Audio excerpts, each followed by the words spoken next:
Hey everyone, welcome back to another video on the channel. Today we're going to be talking about Call of Duty World War II, because Sledgehammer just released a massive update, rehauling almost the entire system in the way that we look at Call of Duty World War II today.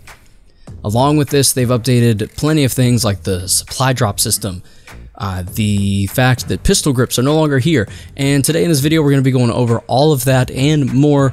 So, yeah, without any further ado, let's just get into the details, shall we? Recently stole a shipment of brand new oh, never mind. It's German and it'll stop the enemy just as good as any Garand, maybe even better. So everything that we see in the newest updates Call of Duty World War II includes, but is not limited to, as part of the Operation Shamrock and Awe content and update itself, as we saw with the same name and similar theme in Modern Warfare Remastered, is the following: updates to the loot system, Operation Shamrock and Awe community event in multiplayer and zombies, new content including weapons, camos, uniforms, charms, reticles, etc. Shipment 1944, available to Season Pass holders today and free for non-Season Pass holders starting March 16th, which is 3 days from the time of this recording, and prop hunt on DLC maps. So if we look at the multiplayer, the connectivity, spawns, performance, split screen mechanics, that's just a bunch of issues that they were having that they've now fixed.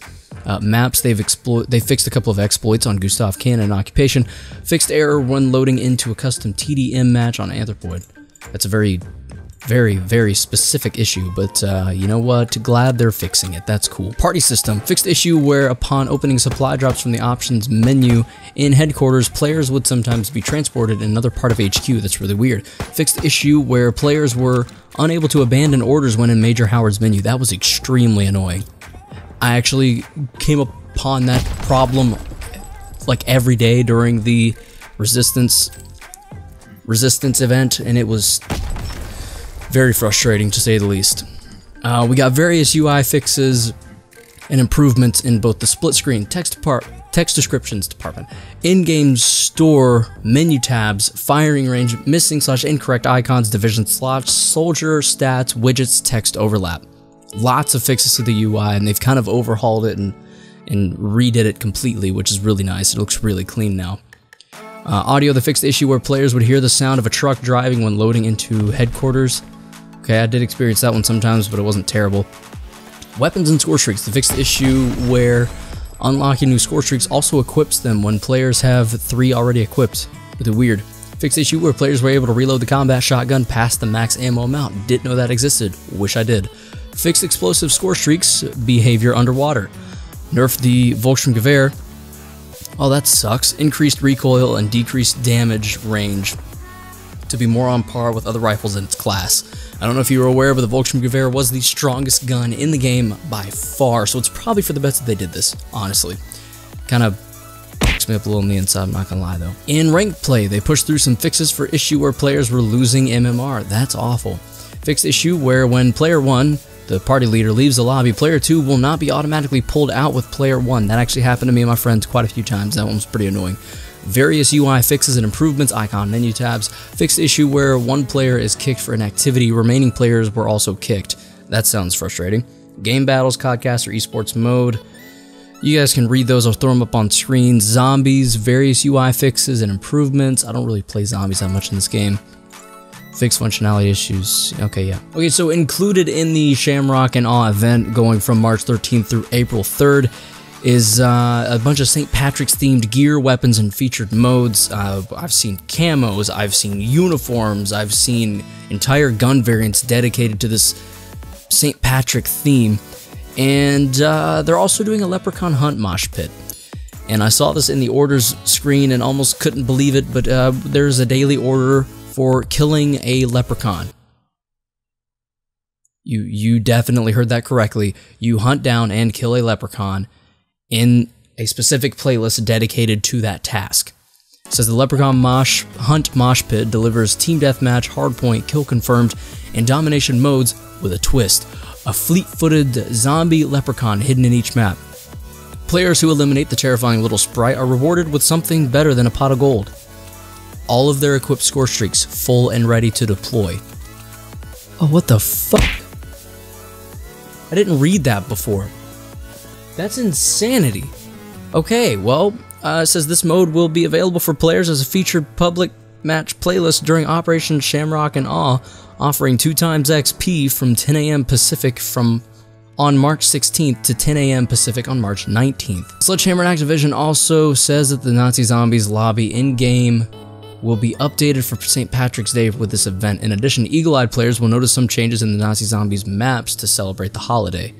Eagle-eyed, I wonder if that means they're not terribly obvious. You kind of have to look for them a little bit, maybe. So if we take to Reddit under Call of Duty World War II, the official subreddit of the game, we'll see that Sledgehammer actually released a weekly community update about this on Monday, March 12th, which was 2 days before this recording, but we're just waiting until this actually dropped so I can give you guys a look at it and see what you think. In more detail to the note of supply drops in the loot system in general, it says they've increased number of weapons and premium content per update.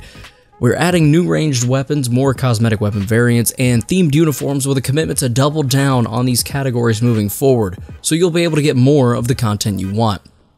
More ways to earn weapons. We're offering a variety of paths to obtain the most wanted weapons and weapon variants in-game, as more will be available via orders and contracts in addition to existing weapon collections and supply drops.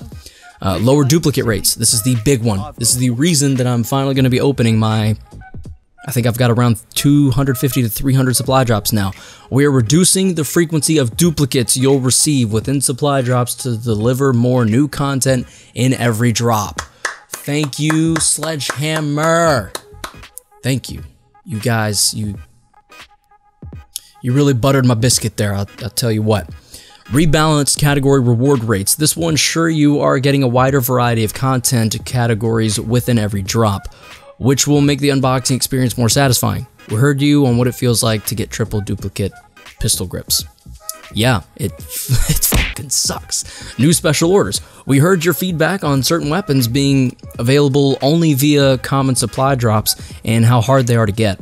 We are moving these into special orders so that they are easier to access. And I've actually already noticed this. You can get the basic sten within the contracts from the quartermaster. So if you don't have that weapon yet, hurry on over to him and snatch up that contract, earn the sten, and then you'll have it. Good to go. We also see new categories of items.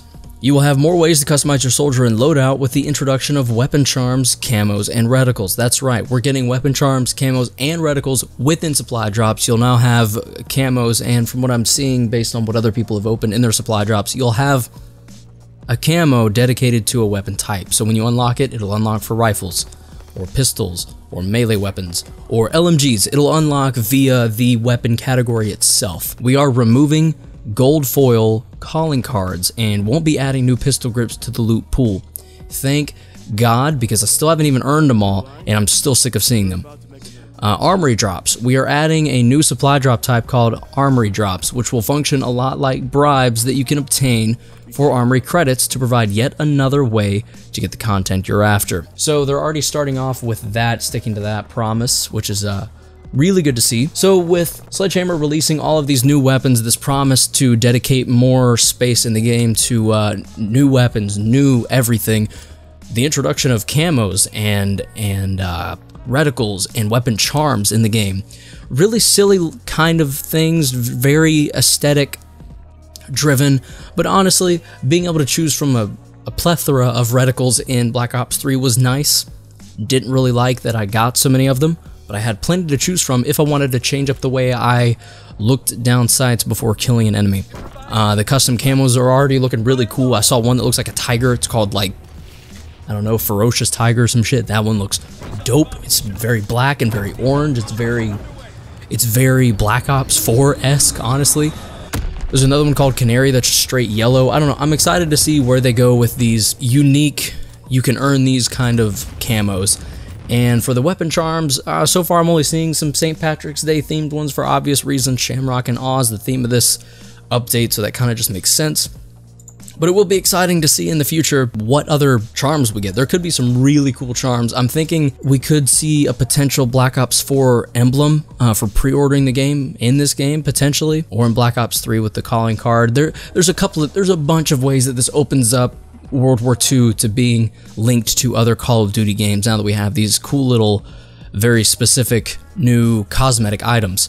So yeah guys, what do you think of this new update? Shamrock and Awe is back from Modern Warfare Remastered. This is obviously a ploy from Raven, I would assume, because they worked on Modern Warfare Remastered. This is a Sledgehammer game, so it's kind of, Raven was working with Sledgehammer on this, so Raven brought it over. Anyway, the point is, thank you, Raven, because I'm convinced that Shamrock and Awe happened because of you. One thing that I am noticing about Shamrock and Awe, we don't seem to have supply drop specific crates. I could be wrong there, but in my initial analysis and looking into it, I don't see any just yet. I don't know if they're being added on the 16th when a lot of this stuff is being made available, or some of the stuff is being made available to non-season pass holders. I don't know if that's the case or not, but anyway, just wanted to see what you guys thought of this new update. Let me know with a comment below. If you did enjoy the video, a like is appreciated. Thank you for doing that if you did. If you're subscribed, freaking love you. If you aren't, you need to do that while you're here. Make sure you click that button because gonna be making more videos. We'll see what they're about. Who knows? Could surprise ya. Who, you know? I do a little bit of everything, gaming, tech, news, and all that other jazz, so feel free to stick around if you'd like. If you didn't really care for the video, if you don't want to hear about Shamrock and All, you just want to play it yourself, feel free to dislike. But if you do, f you, and as always, be sure to enjoy yourselves. And until the next video or live stream, because I tend to do a little bit of both, stay frosty and stay humble.